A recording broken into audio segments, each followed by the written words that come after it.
Ano na ito kabibig? Naghugas kamay na naman si BBM. Sabi ni Marcos, himas-himasin na daw natin ang mga kongresista. Uy, bakit namin himas-himasin ang mga kongresista, BBM? Uy, anong akala mo sa amin? Diba?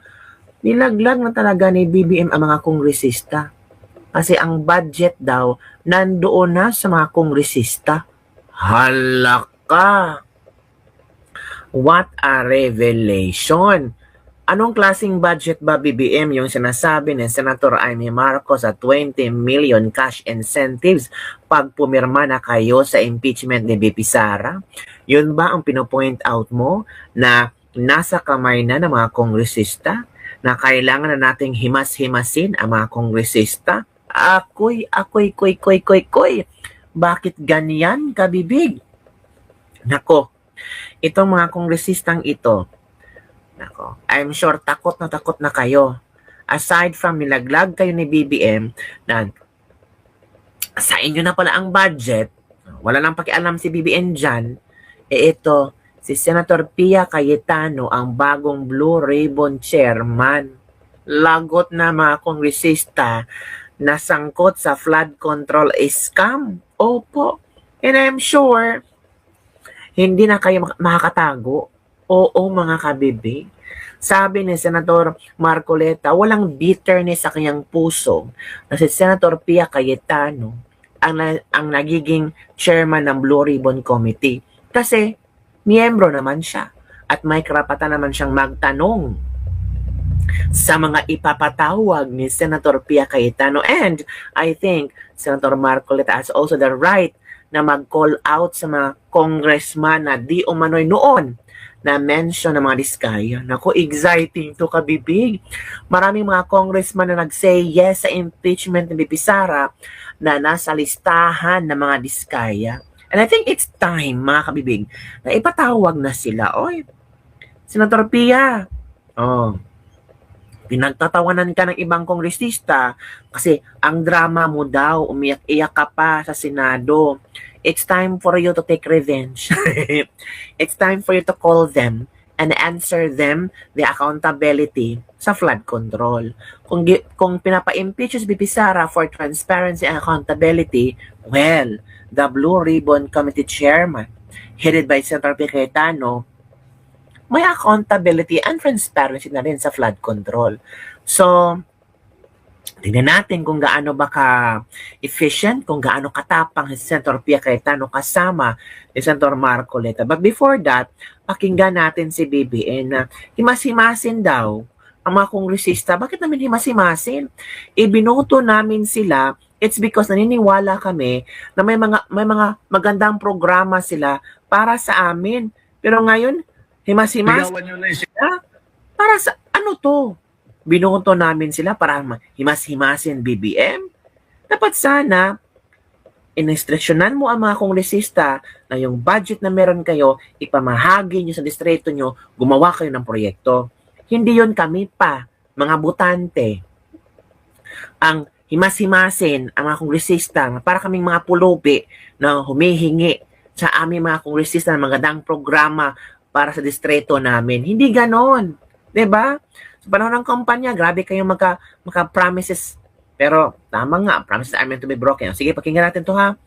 BBM, himas-himasin ang istorya. Ay, go. Si Congresswoman, Ligawan nyo daw si Congresswoman. Bakit? ligawan nyo na yun si Congresswoman.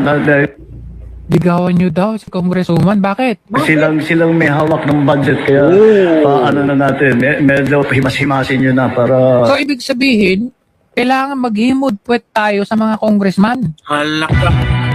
Coming from the President himself, Yes. ligawan daw natin yung congressman. Kahit yung congressman ay corrupt, ligawan natin. Halaka. Para magkaroon tayo ng bigas or budget, ayuda. Wow! Ikaw pa ang nagmo-motivate sa mga tao na, uy, kailangan yung ligawan, yung congressman ninyo. Instead na siya yung stop or magpigil doon sa impending corruption. Kasi corruption na ito eh. Oh, tama. Regardless, kahit nakikita mo pala na nangungurap yung congressman, ibig sabihin, kasi siyang congressman, Depende sa kung anong barangay ang gusto niyang bigyan. Tama. Kapag ikaw ay hindi maghimod pa sa congressman, walang ayuda yung barangay ninyo. Just what happened dyan sa Batangas na in-expose ni Kong Lebiste. Investe, 81 na barangays ang hindi nabigyan. Bakit? Kasi hindi sila naghimod puwet kay Vilma Santos na nagmaktol, nagtampo. Nako. And here you are, you have the president coming from the mouth, ligawan daw ninyo ang inyong congressman. Ala, Talagang ano to? Ala, grabe, liga. Bakit kailangan pa naming ligawan? Responsibilidad yan ng mga congressmang binoto namin na bigyan ng magandang proyekto ang distrito. Yung budget na nasa bulsa ng congressman, hindi yan pera niya. Ha?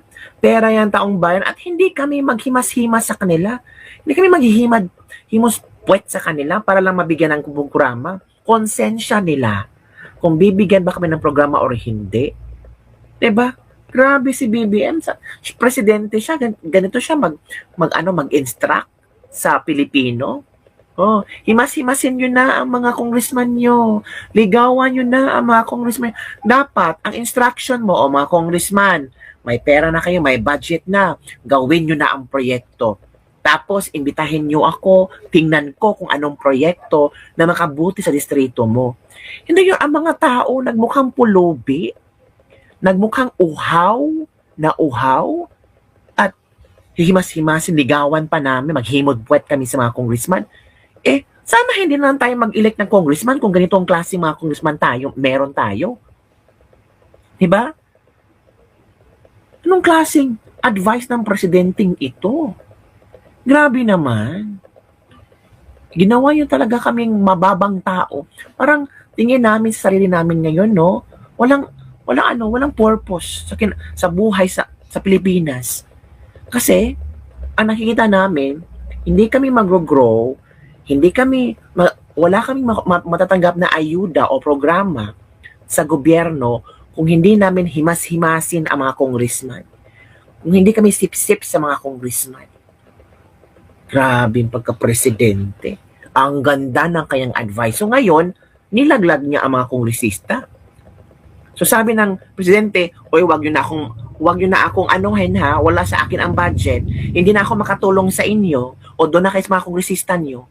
Wag niyo na akong i-call out. Hindi ko na yan trabaho na yung mga kongresista. Hugas kamay. Nilaglag niya ang mga kongresista. So ngayon, ang mga tao, doon na sa mga kongresista maghahanap ng mga programa. Bakit? Kasi sabi ni BBM, ligawan namin ang mga kongresista. Himasin namin ang kongresista. Diba? Nako po.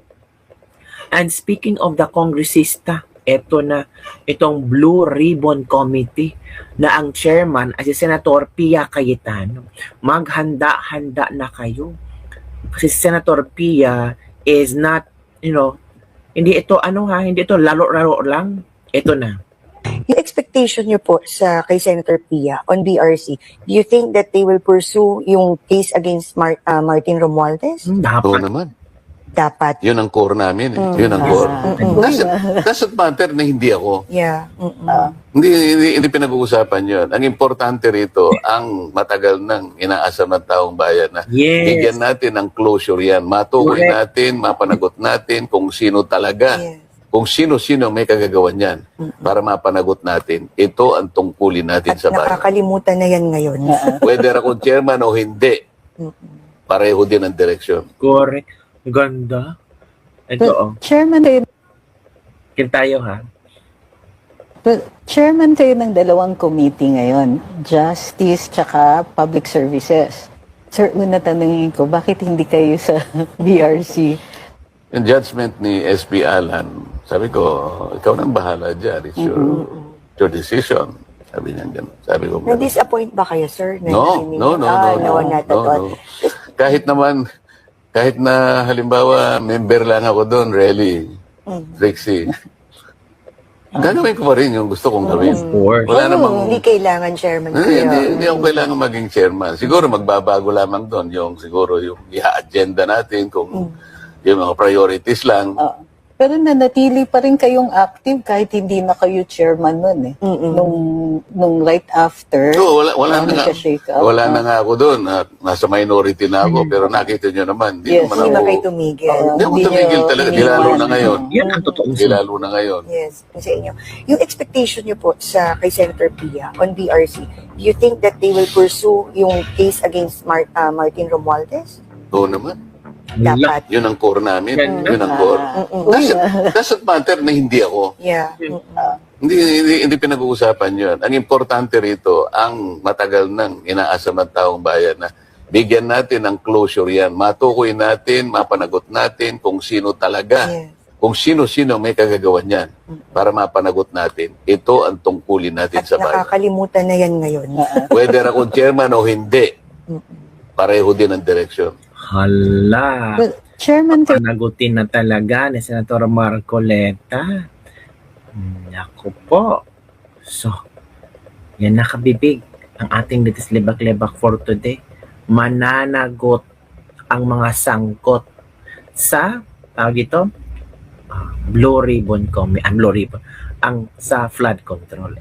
Merong shinare si Alvin and Tourism, mga kabibig pa. Ito yung mga pangalan ng mga kongresista na na-mention ng mga Diskaya. Ito sabi dito. 5 QC representative na konektado sa flood control issue nag-yes sa impeachment para makatakas sa paratang. Kapag may issue dapat harapin. Nag-yes daw sa impeachment para makaligtas sa flood control issue. Sina Arjo Atayde, Ralph Tulfo, anak ni Rafi Tulfo, Franz Pumaren, PM Vargas at Marivic Copilar. Habang ginagawang sentro ng bangayan ang impeachment sa Congress, mas lumalakas naman ngayon ang Senado na gustong habulin ang mga congressman sa flood control controversy. Kaya may ilan na napapatanong na kaya ba todo bira sila sa impeachment para makaligtas sa sariling issue sa flood control? Akala nila safe sila pag nag-yes. The people are watching. Dapat niya mapatalsik sa pagka-congressman at ibalik ang pinagnanakaw at makulong, isulong ang death penalty para sa mga kurap at lahat gagawa ng krimen. The true investigation begins. Ngayon si Senator Pia Cayetano na ang chairman ng Blue Ribbon Committee. So kailangan na ba nilang magtago? Kailangan naman lang lumaya sa bansa natin? Kung hindi sila guilty, they will stay. Kung perong guilty sila, kailangan nilang umalis. Huwag namang umalis. Huwag niyong talikuran ang mga obligasyon nyo at responsibility, accountability. Kasi palaging sinisigaw nyo accountability. Hindi pa nga natin natanong kung totoo ba na party kayo sa flood control anomalies. Issue pa lang yan, ha? Kaya yung ibang congressman nag-yes sa impeachment kasi takot na kung si Sara ang uupong presidente, wala na silang matataguan pa. Maraming makukulong daw na mga politiko pag si VP Sara na ang uupong presidente. Ayan ang gusto namin. Si Bato, wanted na daw nila. Ang bilis, DOJ, NBI, DILG at kung ano-ano pang ahensya. Nagsaning puwersa para manhunt of Bato. Sasali pa si Torre. Pero si Zaldico, yung mga ibang